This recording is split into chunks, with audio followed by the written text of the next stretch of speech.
ಈ ಕಾರ್ಯಕ್ರಮದ ಪ್ರಾಯೋಜಕರು ಜೈನ್ ಇರಿಗೇಷನ್ ಸಿಸ್ಟಮ್ಸ್ ಲಿಮಿಟೆಡ್, ಜಾಗತಿಕ ತುಂತುರು ಮತ್ತು ಹನಿ ನೀರಾವರಿ ಉಪಕರಣಗಳ ಉತ್ಪಾದಕರು, ಬೇಸಾಯ ತಂತ್ರಜ್ಞಾನ ನಿರೂಪಕರು ಹಾಗೂ ರೋಗರಹಿತ ಟಿಶ್ಯೂ ಕಲ್ಚರ್ ಗಿಡಗಳು. ವೀಕ್ಷಕರೇ ನಮಸ್ಕಾರ. ಇವತ್ತಿನ ಕೃಷಿ ಋಷಿ ಅಂಗಳದಲ್ಲಿ ಕಾರ್ಯಕ್ರಮಕ್ಕೆ ತಮಗೆ ಸ್ವಾಗತ. ವೀಕ್ಷಕರೇ, ಕಳೆದ ಸಂಚಿಕೆಯಲ್ಲಿ ನಾವು ಶ್ರೀ ವಿಕ್ರಾಂತ್ ಅವ್ರನ್ನ ಮಾತಾಡಿಸ್ತಾ ಇದ್ವಿ. ಅವರು ಈ ಏಲಕ್ಕಿ ಬೆಳೆಗೆ ಹೋಲಿಸಿದ್ರೆ ಕಾಫಿ ಉತ್ತಮನೋ ಅಥವಾ ಏಲಕ್ಕಿ ಉತ್ತಮನೋ ಅನ್ನೋದ್ರ ಕುರಿತು ಸಾಕಷ್ಟು ಮಾಹಿತಿಗಳನ್ನು ನಮ್ಮೊಂದಿಗೆ ಹಂಚ್ಕೊತಾ ಇದ್ರು. ಅದರ ಮುಂದುವರೆದ ಭಾಗವಾದ ಇವತ್ತಿನ ಕಂತಿನಲ್ಲಿ ಇವರು ಯಾವ್ಯಾವ ತಳಿಗಳನ್ನು ಹಾಕಿದ್ದಾರೆ ಇಲ್ಲಿ ಇವ್ರ ತೋಟದಲ್ಲಿ, ಮತ್ತು ಇದರಲ್ಲಿ ಅನುಸರಿಸಬೇಕಾದ ಬೇಸಾಯ ಕ್ರಮಗಳು ಹೇಗೆ, ಈಗ ನೆರಳು ನಿರ್ವಹಣೆ ಆಗಿರ್ಬೋದು ಅಥವಾ ನೀರಿನ ನಿರ್ವಹಣೆ ಆಗಿರ್ಬೋದು, ಗೊಬ್ಬರಗಳ ನಿರ್ವಹಣೆ ಆಗಿರ್ಬೋದು, ಒಟ್ಟಾರೆಯಾಗಿ ಎಷ್ಟು ಇಳುವರಿಯನ್ನು ಇವರು ತೆಗಿತಾರೆ, ಅದ್ರ ತಕ್ಕಂಗೆ ಎಷ್ಟು ಡ್ರೈ ಪರ್ಸೆಂಟೇಜ್, ರಿಕವರಿ ಪರ್ಸೆಂಟೇಜ್ ಎಷ್ಟಿದೆ ಅನ್ನುವ ಎಲ್ಲ ಮಾಹಿತಿಗಳನ್ನು ಇವರಿಂದ ಕೇಳಿ ತಿಳಿದುಕೊಂಡು ಬರೋಣ ಬನ್ನಿ. ಇದಾದ್ಮೇಲೆ ಸರ್, ಈಗ ನಾಟಿ ಮಾಡೋ ಪದ್ಧತಿ, ಭೂಮಿ ಸಿದ್ಧತೆ ಇದ್ರದ್ದು ಯಾವ ರೀತಿ ಮಾಡ್ಕೋಬೇಕು? ಈಗ ಫಸ್ಟ್ ಆಗಿ ನಾನು ಏಲಕ್ಕಿ ಬೆಳಿತಿದ್ದೀರಾ, ನಾನು ಯಾವ ರೀತಿ ಭೂಮಿ ಸಿದ್ಧತೆ ರೆಡಿ ಮಾಡ್ಕೋಬೇಕು? ಅದು ಹೇಗೆ ಅಂದ್ರೆ ಸಿಂಪಲ್. ಅದು ಹೇಗೆ ಅಂದ್ರೆ ಕೆಲವು ಜನ ಹಾಗೆ ಹೇಗೆ ಅಂತ ಅವ್ರು ಮಾತಾಡೋ ಕೇಳಬಾರ್ದು. ಫಸ್ಟ್ ವರ್ಷದಲ್ಲಿ 60% ಶೇಡ್ನ ತೆಗೆದುಬಿಡ್ಬೇಕು ನಾವು. 60% ಶೇಡ್ನ ತೆಗೆದಿಟ್ಕೋಬೇಕು. 40% ಮಾತ್ರ ಸಾಕು ಫಸ್ಟ್ ವರ್ಷದಲ್ಲಿ. ಫಸ್ಟ್ ವರ್ಷ ನಾಟಿ ಮಾಡ್ತೀವಲ್ಲ, ಫಸ್ಟ್ 60% ಫಸ್ಟ್ ಶೇಡ್ ತೆಗೆಯೋದೇ ಫಸ್ಟ್ ನಮ್ದು ಕೆಲಸ. 60% ತೆಗೆದೆಷ್ಟು ನಾವು ಇವಾಗ ಹಿಟಾಚಿಗಳಿರ್ಬೋದು, ಜನಗಳ ಪ್ರಾಬ್ಲಮ್ ಇದೆ ಅಂತಾರೆ. ಹಿಟಾಚಿ ಇರ್ಬೋದು ಅಥವಾ ಸಣ್ಣ ಹಿಟಾಚಿಗಳೆಲ್ಲ ಬಂದಿದೆ, ಅದ್ರ 10x10 ಅಥವಾ 9x9 ಮಾಡಿ ಎಲ್ಲ ರೆಡಿ ಮಾಡಿ ಇಟ್ಕೋಬೇಕು ಮಾರ್ಚಲ್ಲೇ. ಅದಕ್ಕೆ ಏನು ಕಾಂಪೋಸ್ಟ್ ಇದೆ, ಕಾಂಪೋಸ್ಟ್ ಹೆಚ್ಚಿಂದ ಕಾಂಪೋಸ್ಟೇ ಹಾಕಬೇಕು ಯಾವುದಕ್ಕೆ, ಏಲಕ್ಕಿಗೆ. ಈಗ ಇದೆಲ್ಲ ಹಾಕಿ ಬೆಳಿತಾರೆ ಕೆಮಿಕಲ್, ಯಾವುದು ರಾಸಾಯನಿಕ ಗೊಬ್ಬರಗಳೆಲ್ಲ ಇದೆ, ಬಟ್ ಅದಕ್ಕೆ ಲೈಫ್ ಇರೋದಿಲ್ಲ. ಬೇಕು ಈಗ ಕೆಮಿಕಲ್ಲು ಅಥವಾ ರಾಸಾಯನಿಕ ಗೊಬ್ಬರ ಬೇಡ ಅಂತಲ್ಲ, ಬರೀ ಒಂದು 30% ಅಲ್ಲಿ ಇರ್ಬೇಕು ನಾವು. ಅದನ್ನ ಜಾಸ್ತಿ ವರ್ಷ ನಾವು ಇಟ್ಕೋಬಹುದು ಏಲಕ್ಕಿ ತೋಟನ. ಫಸ್ಟ್ ಆ ಕಾಂಪೋಸ್ಟ್ ಎಲ್ಲ ಹಾಕಿ ಅದೆಲ್ಲ ಮಣ್ಣನ್ನೆಲ್ಲ ಹಾಕಿ ಮಿಕ್ಸ್ ಮಾಡಿ ಇಟ್ಟು ಎರಡು ತೆಗೆದು ರೆಡಿ ಮಾಡಿ ಇಟ್ಕೊಂಡಿರ್ಬೇಕು. ಗುಂಡಿ ತರ ಮಾಡ್ಬೇಕಾ? ಗುಂಡಿ ತರ ಚೌಕ ಎರಡು ಅಥವಾ ತೊಟ್ಲು ಗುಂಡಿ ಟೈಪಲ್ಲಿ ಮಾಡ್ಬೋದು, ಅವ್ರ ಚಾಯ್ಸ್ ಅದು ಹೇಗಿದೆ ಆ ತರ. ಅದು 2 ತರನು ಮಾಡ್ಬೋದು. ಆಳ 2 ಅಡಿ ಮಾಡಿರ್ಬೇಕು. ಅದಕ್ಕೆಲ್ಲ ಮಣ್ಣು ಗೊಬ್ಬರ ಎಲ್ಲ ತುಂಬಿ ಕರೆಕ್ಟಾಗಿ ಆ ಮಳೆ ವಾತಾವರಣ ನೋಡ್ಕೊಂಡು.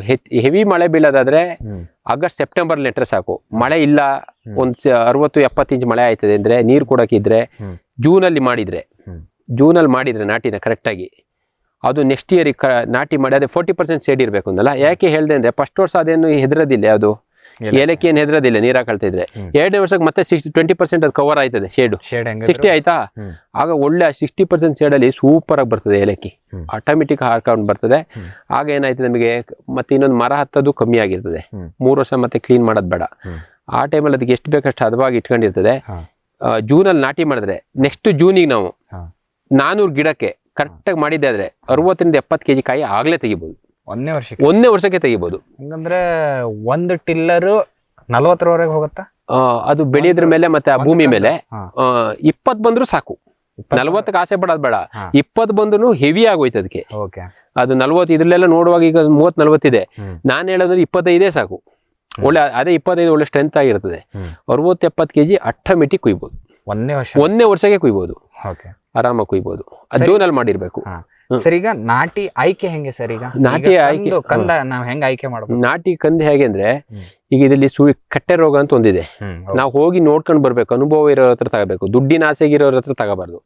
ಒಳ್ಳೆ ಕೊಡೋರು ಇದಾರೆ ಕಂದುಗಳನ್ನ, ಅವ್ರ ಹತ್ರ ಹೋಗಿ ನಾವು ಮಾತಾಡಿ 10 ರೂಪಾಯಿ ಜಾಸ್ತಿ ಆದ್ರೂ ಪರವಾಗಿಲ್ಲ, ನಾವು ಹೋಗ್ಬಿಟ್ಟು ಅಂತ ಕಂದುಗಳನ್ನ ಅವ್ರು ಕೊಡ್ತಾರೆ.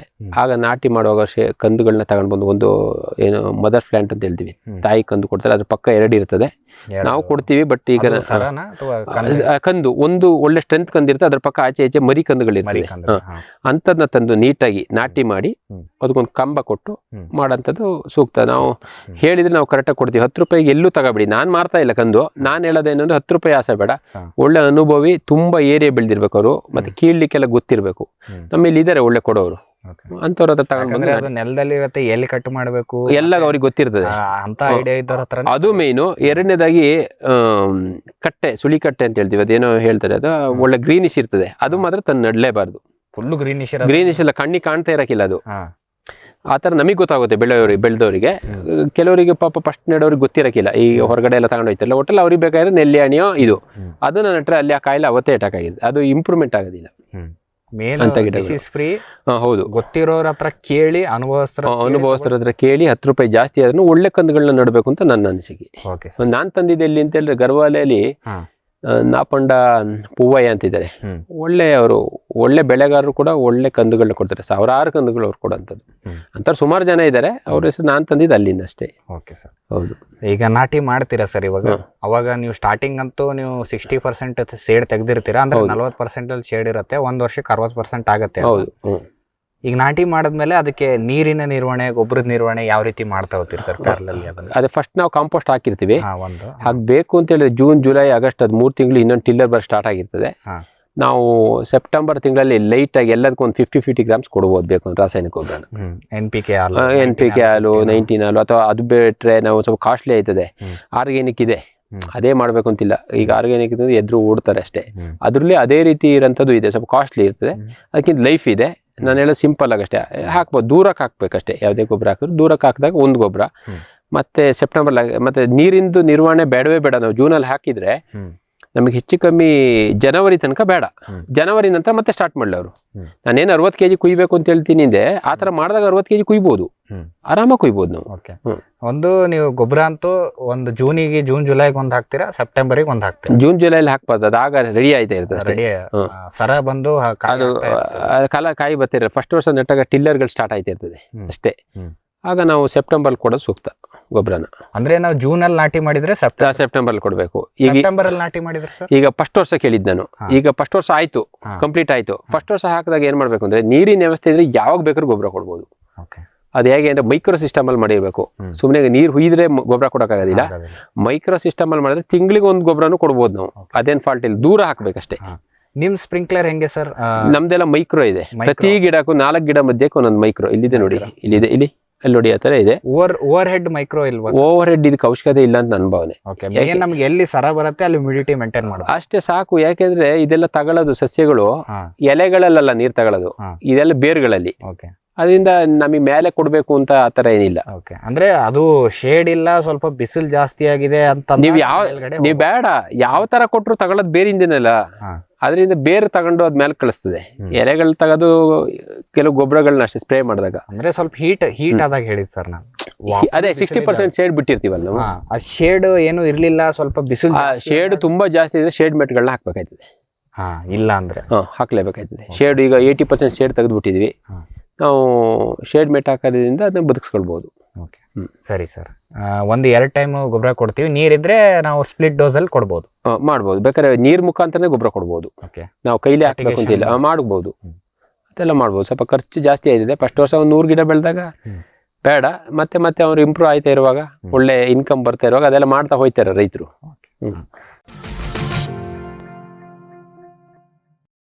ಸಮೃದ್ಧ ಸಾವಯವ ಗೊಬ್ಬರ, MSGP ಮತ್ತು KCDC ಉತ್ಪಾದನೆ, ಫಾರ್ಮ್ ಟಿವಿಯಿಂದ ಸರಬರಾಜು, ಅತಿ ಕಡಿಮೆ ಬೆಲೆಗೆ ಅತ್ಯುತ್ತಮ ಗೊಬ್ಬರ, ಇಲ್ಲ ಭಾರಲೋಹ, ಕೃಷಿ ವಿಶ್ವವಿದ್ಯಾಲಯದಿಂದ ಪರೀಕ್ಷಿತ ಸಾವಯವ ಇಂಗಾಲ, NPK, PH, EC ಎಲ್ಲ ನಿಗದಿತ ಮಿತಿಯಲ್ಲಿ. ಅಡಿಕೆ, ತೆಂಗು, ಬಾಳೆ, ಕಾಫಿ, ದಾಳಿಂಬೆ, ದ್ರಾಕ್ಷಿ, ಕಬ್ಬು, ಭತ್ತ, ಜೋಳ, ಹತ್ತಿ ಹೀಗೆ ಎಲ್ಲಾ ಬೆಳೆಗಳಿಗೂ ಪ್ರಶಸ್ತ. ಜೀವಂತ ಮಣ್ಣು, ಸಮೃದ್ಧ ಬೆಳೆ, ಅತ್ಯಧಿಕ ಲಾಭಕ್ಕೆ ಬಳಸಿ ಸಿಟಿ ಕಾಂಪೋಸ್ಟ್. ವಿಶ್ವದಾದ್ಯಂತ ಪೇಟೆಂಟ್ ಪಡೆದ ನ್ಯಾನೋ ತಂತ್ರಜ್ಞಾನದಲ್ಲಿ ತಯಾರಾದ ನೂವಾಲ್ಗಿ ದ್ರಾವಣ. ನೂವಾಲ್ಗಿ ಉಪಯೋಗಿಸಿದ ಮೇಲೆ ತುಂಬಾ ಇಳುವರಿನೂ ಬಂದಿದೆ. ಕಾಳುಮೆಣಸಿಗಂತೂ ಬಹಳ ಚೆನ್ನಾಗಿ ಬರುತ್ತೆ. ರೇಷ್ಮೆ ಎಲೆನೂ ಚೆನ್ನಾಗಿ ಬರ್ತದೆ. ಗಿಡಗಳು ತುಂಬಾ ಚೆನ್ನಾಗಿ ಬೆಳವಣಿಗೆ ಆಯಿತು.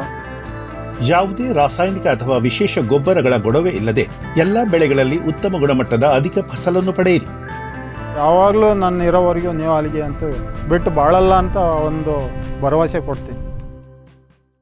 ವೆಟ್ ಗಿಡಮೂಲಿಕಾ ಉತ್ಪನ್ನಗಳು, ಮೇಷ ಟಾನಿಕ್, ಕುರಿ ಮತ್ತು ಆಡುಗಳ ಒತ್ತಡ, ರೋಗ, ಕ್ರಿಮಿ ನಿವಾರಕ, ಹೆಚ್ಚಿನ ಬೆಳವಣಿಗೆ. ಕುಕ್ಕುಟ ಟಾನಿಕ್, ಕಡಿಮೆ ಆಹಾರ, ಉತ್ತಮ ಆರೋಗ್ಯ, ಕೋಳಿಗಳ ಅಧಿಕ ಬೆಳವಣಿಗೆ. ಕೆಚ್ಚಲು ಕೇರ್, ಕೆಚ್ಚಲು ಬಾವು ಬರದಂತೆ ತಡೆಯಲು, ಬಂದರೆ ಬಾವು ನೋವು ಶಮನಕ್ಕೆ.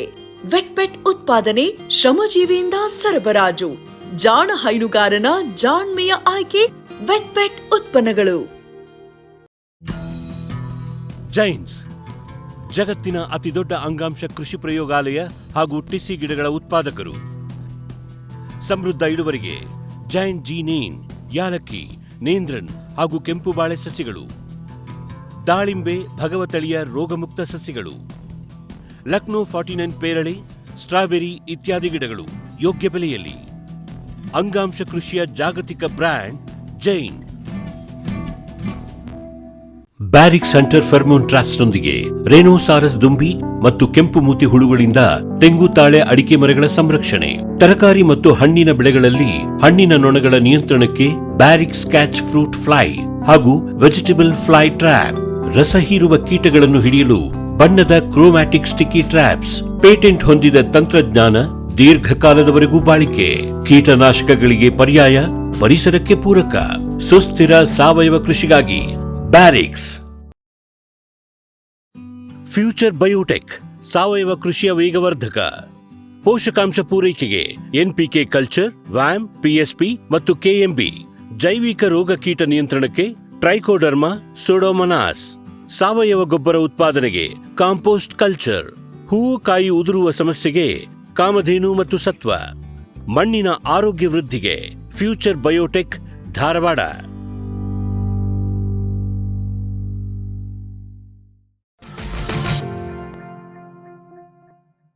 ಈಗ ಇದು ಮುಖ್ಯವಾಗಿ ಸರ್ ನೀರಿನ ವ್ಯವಸ್ಥೆ. ಯಾಕಂದ್ರೆ ಇದು ಸರ ಬಿಡೋದಾಗ್ಲಿ, ಹೂವಿಂದ ಕಾಯಿ ಕಟ್ಟೋದಾಗ್ಲಿ ಎಲ್ಲದಕ್ಕೂ ಹ್ಯುಮಿಡಿಟಿ ಬೇಕು, ನಾವು ನೀರು ಕೊಡ್ಲೇಬೇಕು. ಹೌದು. ಮತ್ತೆ ಇನ್ನೊಂದು, ಬರೀ ಅದು ನೀರಿಂದ ಅಲ್ಲ, ಅದು ಜೇನು ಹುಳಗಳು ಬರ್ತದೆ ಪಾಲಿನೇಷನ್ಗೆ. ಅದು ಮೇನ್ ಬೇಕಾಗಿರೋದು. ನಾವ್ ಎಷ್ಟೇ ನೀರು ಕೊಟ್ಟರು ಆಗೋದಿಲ್ಲ. ಆ ಟೈಮಲ್ಲಿ ಅದನ್ನು ಬದುಕಿಸ್ಕೊಳ್ಳೋಕೆ ನಾವು ಟ್ರೈ ಮಾಡ್ಬೇಕಾಯ್ತದೆ. ಪಾಲಿನೇಟರ್ಸ್ ಬೇಕೇ ಬೇಕು, ಕಂಪಲ್ಸರಿ. ಸರಿ ಸರ್. ಈಗ ನಾವು ಒಂದ್ಸಲ ನಾಟಿ ಮಾಡಿದ್ವಿ, ನೀವು ಹೇಳಿದ್ರಿ 1 ವರ್ಷಕ್ಕೆ 25 ಟಿಲ್ಲರ್ ಬಂದ್ರು ಅದಕ್ಕೆ 60 ಕೆಜಿ ಕುಯ್ಬೋದು ಅಂತ. ಆರಾಮಾಗಿ 25 ಟಿಲ್ಲರ್ ಬೇಡವೇ ಬೇಡ. 25 ಟಿಲ್ಲರ್ ಬಂದ್ರೆ 150 ಕೆಜಿ ಕುಯ್ದಿರ್ತಾನೆ. ಆ ತರ ಬೇಡ, 10 ರಿಂದ 12 ಇದ್ರು ಕುಯ್ಬಹುದು. ಇದು ಯಾವಾಗ ಸ್ಟಾರ್ಟ್ ಆಗುತ್ತೆ ಸರ್? ಈಗ ನಾನು ಸೆಪ್ಟೆಂಬರ್ ಅಲ್ಲಿ ನಾಟಿ ಮಾಡಿದೆ, ಜೂನ್ ಅಲ್ಲಿ ನಾಟಿ ಮಾಡಿರ್ತೀವಿ. ನಾನು ಜೂನ್ ವಿಚಾರ ಜೂನ್ ಅಲ್ಲಿ ನಾಟಿ ಮಾಡಿದ್ವಿ.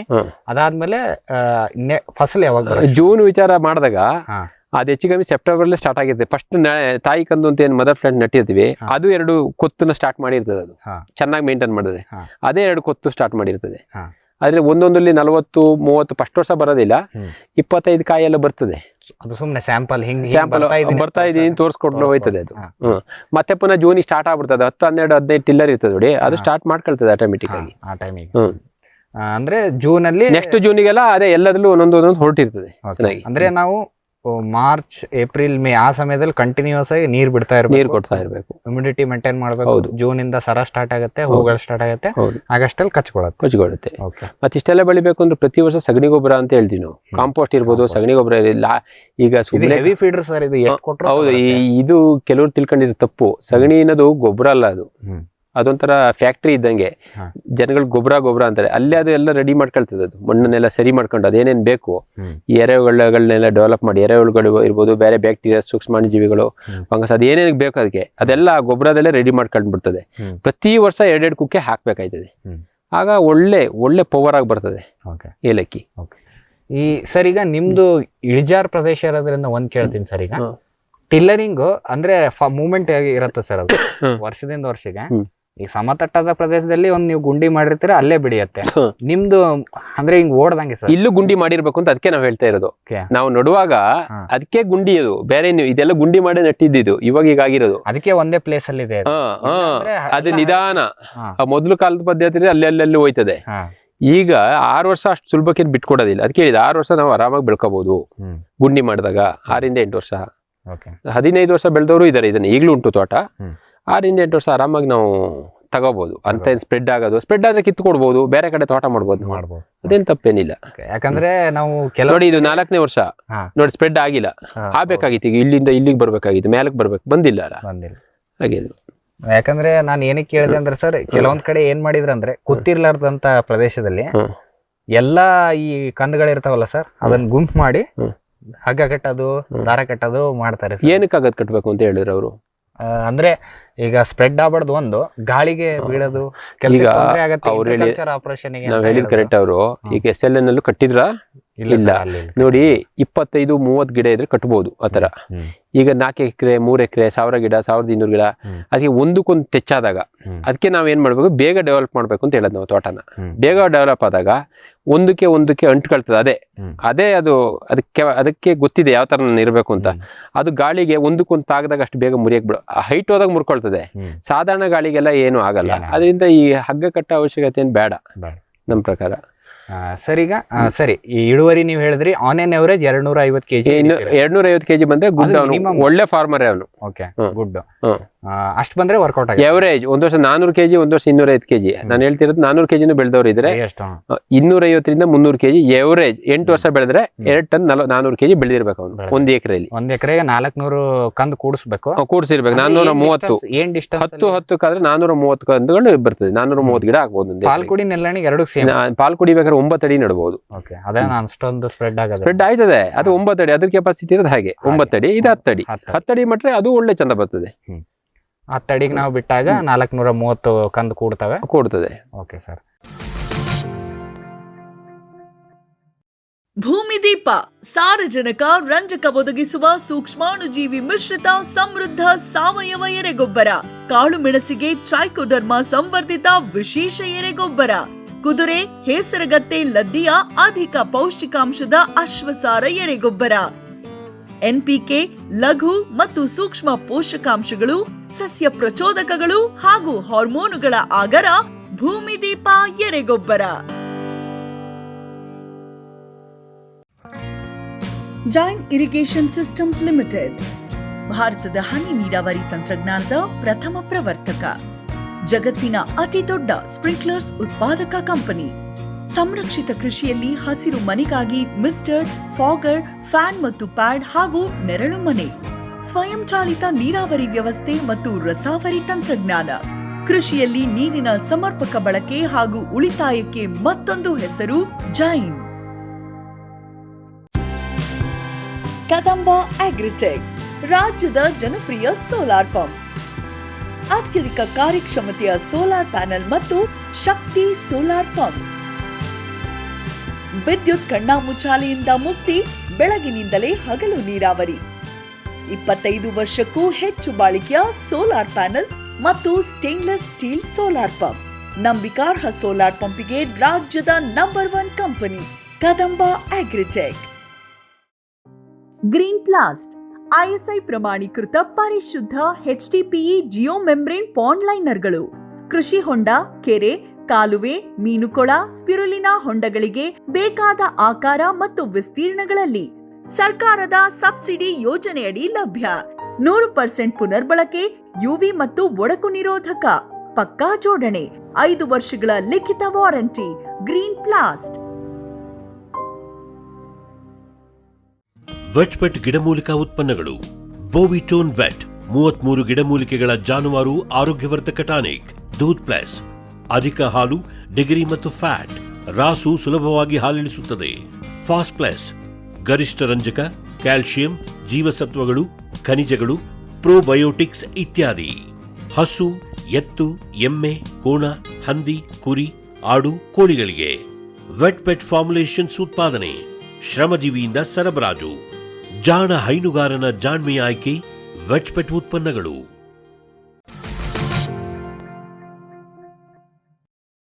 ಸರ್, ಈಗ ನಿಮ್ದು ಏನು ಇಳುವರಿ ಬರ್ತಾ ಇದೆ ಸರ್? ನಮ್ದು ಅದೇ, ನಾನು ಟೋಟಲ್ ಇಲ್ಲಿ ನಾವು 2 ಎಕರೆ ಮಾಡಿದ್ವಿ.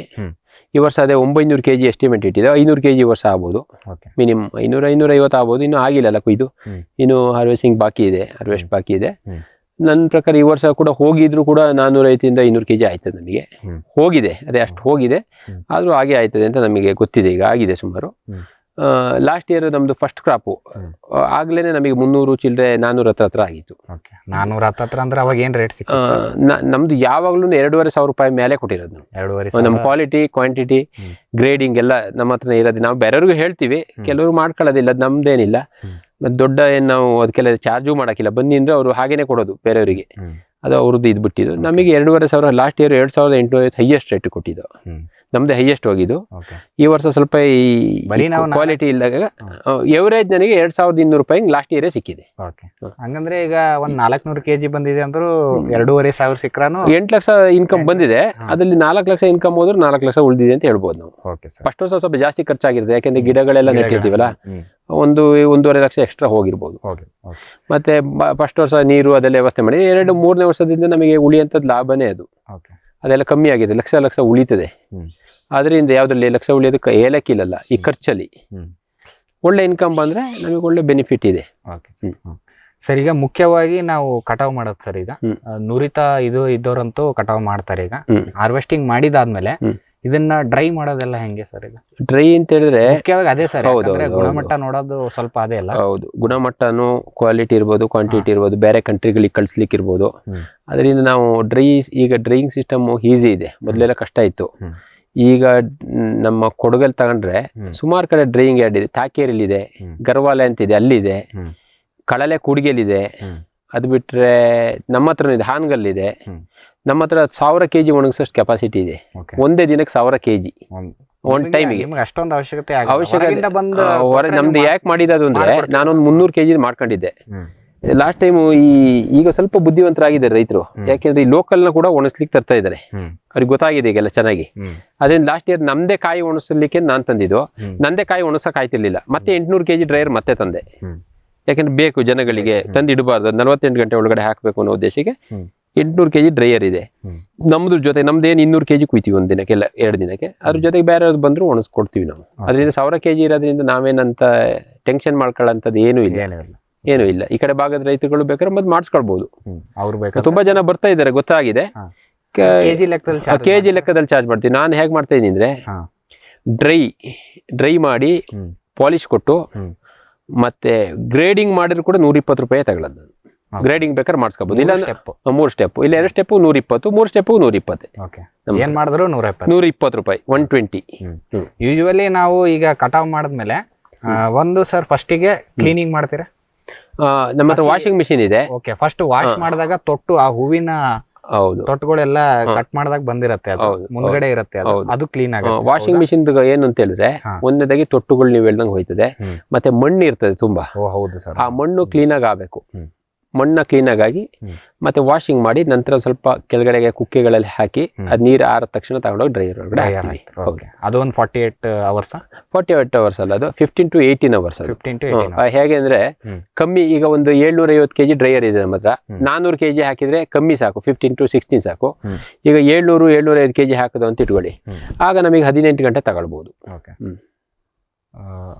ಅದು ಆಯ್ತು ಸರ್. ಡ್ರೈಯರ್ ಆದ್ಮೇಲೆ ಪಾಲಿಶಿಂಗ್. ಹೌದು, ಪಾಲಿಶಿಂಗ್ ಆದ್ಮೇಲೆ ಗ್ರೇಡಿಂಗ್ ಮಾಡ್ಕೊಡ್ತೀವಿ. ಗ್ರೇಡಿಂಗ್ ಮಾಡಿ ಸ್ಟೋರೇಜ್ ಮಾಡಿ ಇಡಬಹುದು. ಸ್ಟೋರೇಜ್ ಒಂದು 2-3 ವರ್ಷ ಆರಾಮಾಗಿ ಇಡಬಹುದು. ಡ್ರೈಯರ್ ಆಗಿದ್ ಮಾತ್ರ, ಡ್ರೈಯರ್ ಆಗಿದ್ ಮಾತ್ರ 3 ವರ್ಷ ಗಂಟೆ ಇಡಬಹುದು. ಇದು ಸ್ಮೆಲ್ ಇರ್ಬೇಕಾ ಸರ್? ಇದಕ್ಕೆ ಸ್ಮೆಲ್ ಇರ್ತದೆ. ಅದು ಮಾಡಿ ಅದು ಏರ್ ಔಟ್ ಆಗಬಾರ್ದು. ಒಂದ್ಸಲ ಡ್ರೈ ಆದ ತಕ್ಷಣ ನಾವು ಆರಿಸ್ಬೇಕಾಯ್ತದೆ ಹೊರಗಡೆ. ಕೂಲ್ ಆದ ನಂತರ ನೀಟಾಗಿ ಪ್ಲಾಸ್ಟಿಕ್ ಕವರ್ಗೆ 2 ಪ್ಲಾಸ್ಟಿಕ್ ಕವರ್ ಒಳಗೆ ಹಾಕಿ ನೀಟಾಗಿ ಅದು ಬಂದ್ ಮಾಡ್ಬಿಟ್ಟು ನೀಟಾಗಿ ಒಳ್ಳೆ ಗೋಡನ್ ಒಳಗಡೆ ಇಟ್ಟರೆ ಅದೇನು ಆಗೋದಿಲ್ಲ. ಗೋಡೌನ್ ಒಳಗಡೆ ಇಡಬಹುದು 2 ವರ್ಷ ಆರಾಮಾಗಿ. 3 ವರ್ಷ 4 ವರ್ಷ ಇಟ್ಟವರು ಇದಾರೆ. ಯಾವಾಗ ರೇಟ್ ಬರುತ್ತೆ ಅವಾಗ ಕೊಟ್ಕೋಬಹುದು ನಾವು, ಇವತ್ತೇ ಕೊಡ್ಬೇಕು ಅಂತೇನಿಲ್ಲ. ಸರ್, ನೀವು ಇಷ್ಟೊತ್ತು ನಮ್ಗೆ ಬೆಳಗ್ಗೆಯಿಂದ ಕುಲಂಕುಷವಾಗಿ ನಿಮ್ಮ ಸಮಯವನ್ನು ಕೊಟ್ಟು ಸಂಪೂರ್ಣವಾದ ಮಾಹಿತಿಯನ್ನು ನೀಡಿದ್ರಿ ಸರ್. ಏಲಕ್ಕಿಯ ಕಷ್ಟ ನಷ್ಟಗಳೇನಿದಾವೆ, ಇದರಲ್ಲಿ ಯಾವ ರೀತಿ ಮಾಡಬೇಕು, ಬೇಸಾಯ ಕ್ರಮಗಳನ್ನ ಕುರಿತು ಒಂದು ಮಾಹಿತಿಯನ್ನು ನೀಡಿದ್ರಿ ಸರ್ ನಮ್ಮ ರೈತರಿಗೆ. ಹಾಗಾಗಿ ಇಷ್ಟೊತ್ತು ಮಾಹಿತಿ ಕೊಟ್ಟಿದ್ದಕ್ಕೆ ನಮ್ಮ ವಾಹಿನಿಯ ವತಿಯಿಂದ ಹಾಗೂ ನಮ್ಮ ವೀಕ್ಷಕರ ವತಿಯಿಂದ ತಮಗೆ ತುಂಬು ಹೃದಯದ ಧನ್ಯವಾದಗಳು. ಓಕೆ ವೀಕ್ಷಕರ, ಈ ರೀತಿಯ ತೋಟಗಳಿಗೆ ನಾವು ಬಂದಾಗ ಒಬ್ಬ ರೈತನಿಂದ ಎಷ್ಟೆಲ್ಲ ಮಾಹಿತಿಗಳನ್ನು ಸಂಗ್ರಹಣೆ ಮಾಡ್ಬೋದು ಅಷ್ಟೆಲ್ಲ ನಾವು ಮಾಡ್ತೀವಿ. ಏನಕ್ಕಂದರೆ ಇವರು A to Z ಹೇಳೋಕ್ಕಾಗಲ್ಲ. ಈಗ ರೋಗ ಕೀಟಗಳಾಗಲಿ ಅದೆಲ್ಲ ಗೊತ್ತಿರತ್ತೆ ಅವರಿಗೆ. ಆಮೇಲೆ ಇವ್ರ ಹತ್ರ ನಾವು ಕೇಳಿಲ್ಲ ಅಂದರೂ ಸುದಕ್ಕೆ ನಾವು ಬೇರೆ ರೈತರಿಂದ ಕೇಳಿರ್ತೀವಿ, ಅಥವಾ ನಿಮಗೆ ಕಳೆದ ಸಂಚಿಕೆಗಳಲ್ಲೆಲ್ಲ ಡಾಕ್ಟರ್ ಅಂಕೇಗೌಡ ಅವರು ನಿಮಗೆ ಸಾಕಷ್ಟು ಮಾಹಿತಿಯನ್ನು ನೀಡಿರ್ತಾರೆ. ಈ 2 ಸಂಚಿಕೆ ನಿಮಗೆ ನೋಡಿದಾಗ ನಿಮ್ಗೆ ಅನಿಸುತ್ತೆ ನಾವು ಏಲಕ್ಕಿ ಮಾಡಬೇಕಾ ಬೇಡವಾ, ಮಾಡೋದಾದರೆ ಏನೆಲ್ಲ ಚಾಲೆಂಜಸ್ ಇದೆ, ಅದರಿಂದ ಆಗುವಂಥ ಲಾಭ ನಷ್ಟಗಳು ಏನು ಅನ್ನೋದು ಕುರಿತು ಸಾಕಷ್ಟು ಮಾಹಿತಿಯನ್ನು ನಮಗೆ ಶ್ರೀ ವಿಕ್ರಾಂತ್ ಅವರು ನಮ್ಮೊಂದಿಗೆ ಹಂಚಿಕೊಂಡ್ರು. ಹಾಗಾಗಿ ಇಷ್ಟೊತ್ತು ಮಾಹಿತಿ ಕೊಟ್ಟಿದ್ದಕ್ಕೆ ಅವರಿಗೆ ಧನ್ಯವಾದಗಳನ್ನು ತಿಳಿಸುತ್ತಾ, ಹಾಗೂ ಇವರ ಸಂಪರ್ಕ ಕೊಟ್ಟಂತಹ ನಮ್ಮ ಭಾರತೀಯ ಸಾಂಬಾರು ಬೆಳೆಗಳ ಸಂಶೋಧನಾ ಸಂಸ್ಥೆ ಪ್ರಾದೇಶಿಕ ಸಂಶೋಧನಾ ಕೇಂದ್ರ ಅಲ್ಲಿನ ವಿಜ್ಞಾನಿಗಳಾಗಿರುವಂತಹ ಡಾಕ್ಟರ್ ಅಂಕೇಗೌಡ ಅವರು. ಅವರಿಗೂ ಕೂಡ ಧನ್ಯವಾದಗಳನ್ನು ತಿಳಿಸುತ್ತಾ ಇವತ್ತಿನ ಕಾರ್ಯಕ್ರಮವನ್ನು ಇಲ್ಲಿಗೆ ಮುಗಿಸ್ತಾ ಇದ್ದೀವಿ. ನಮಸ್ಕಾರಗಳು. ಈ ಕಾರ್ಯಕ್ರಮದ ಪ್ರಾಯೋಜಕರು ಜೈನ್ ಇರಿಗೇಷನ್ ಸಿಸ್ಟಮ್ಸ್ ಲಿಮಿಟೆಡ್, ಜಾಗತಿಕ ತುಂತುರು ಮತ್ತು ಹನಿ ನೀರಾವರಿ ಉಪಕರಣಗಳ ಉತ್ಪಾದಕರು, ಬೇಸಾಯ ತಂತ್ರಜ್ಞಾನ ನಿರೂಪಕರು ಹಾಗೂ ರೋಗರಹಿತ ಟಿಶ್ಯೂ ಕಲ್ಚರ್ ಗಿಡಗಳು.